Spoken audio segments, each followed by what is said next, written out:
say the sea has a memory, a voice that never truly fades.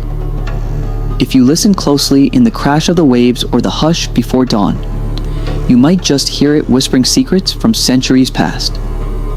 One of those secrets belongs to a man named Captain William Kidd, a sailor, a hero, and a name that would one day echo as one of the most feared pirates in history. But was he truly the villain the world remembers? Or just another man swallowed by the greed and politics of his time? Tonight, we dive deep into the legend, the mystery, and the lost treasure of Captain Kidd. The year was 1698. London's harbor roared with life, ships groaned against their ropes, sails snapped in the wind. And there stood William Kidd, proud and confident at the helm of his ship, the Adventure Galley. He was a man of honor, chosen by the British Crown to hunt pirates and protect trade. Before he sailed, he promised his wife, Sarah Kidd, "I'll return not with gold, but with glory." But the ocean has a way of breaking promises. Days turned to weeks, weeks into months. And as storms tore across the horizon, the line between justice and greed began to blur. Off the coast of Madagascar, the sky cracked open in rage, and in that darkness mutiny. His own men, led by First Mate Joseph Palmer, rose against him. Swords flashed in lightning, men screamed. Kidd fought back with everything he had. When the storm cleared, the deck ran red, and silence followed. He had survived, but the man who stood on that deck was no longer the same. That night, Captain Kidd was reborn, not as a hero, but as a pirate. Weeks later, the Adventure Galley attacked a merchant vessel, its hold packed with silk, silver, and gold. It wasn't a pirate ship, but Kidd gave the order anyway. He took everything. And in that moment, the man who once hunted pirates became one himself. The crown branded him an outlaw. Every port, every captain now hunted the hunter. When Kidd realized his fate was sealed, he sailed toward a lonely island under the cover of darkness, Gardiner's Island. He and a loyal sailor, Edward Finch, carried a heavy chest ashore.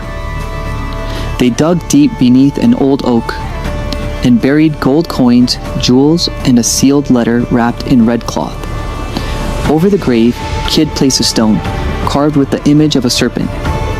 "The mark of the serpent," he said softly, "for the sea keeps what belongs to her." The next morning, Captain Kidd was gone. 1701, London. Kidd stood trial for piracy. The crowd roared for blood, though the evidence was thin. He was condemned to hang.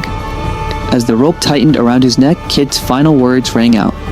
"My treasure remains mine, if you can find it." The floor dropped, and so ended the life of Captain Kidd. But the legend had only just begun. For generations, sailors whispered of lights near Gardiner's Island, of gold glimmering beneath the surf. Treasure hunters came and went. Some found coins, others found death. But no one ever uncovered the full hoard. And so, the sea kept its secret. 3 centuries later, in a quiet New York library, historian Ethan Cole uncovered an ancient journal, salt-stained, half-rotted. The final page read, "Beware the Devil's Tooth." Ethan froze. Devil's Tooth was a reef off Long Island, jagged as a fang. Could it be the clue no one had ever followed? He packed his gear and began his own voyage into history. Ethan couldn't go alone. He gathered a team: Sarah Blake, marine biologist; Tommy Rivers, tech expert; and Lisa Grant, archaeologist and true believer. Together they set sail, their hearts pounding with one thought. What if the legend was real? Under a fading sunset, the reef appeared sharp, dark, and alive. They dove beneath the waves. In the shadows, an iron chest waited, ancient and heavy. They pried it open, only to find a stone carved with strange words. "Follow the mark of the serpent, East Cave." Kidd wasn't just leaving treasure. He was leaving a trail. Through storm and fear, they reached the cave. Its walls shimmered with minerals, and the serpent symbol coiled across the rock. Deeper inside, a chest sat beneath torchlight. Inside, gold, rubies, and a letter sealed in wax. Ethan opened it slowly. Kidd's voice echoed through time. "To the one who finds me, remember, treasure is a test. Greed drowned me, and it will drown you too." Fog rolled in. Through the mist, a black ship appeared, massive, tattered, and ghostly. On its sails, a serpent insignia. A voice thundered across the water. The sea keeps what is hers. Lightning flashed. When it faded, the ship was gone. Only silence.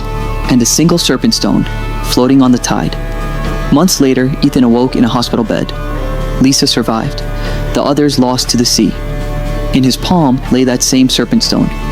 He walked to the beach, Tizzolk, placed it in the sand, and watched the tide take it back. Some treasures aren't meant to be found. Some stories aren't meant to end. Because the sea remembers everything. So if one night you find yourself by the shore and the wind feels heavy with a whisper, listen closely. Maybe it's the sea calling you.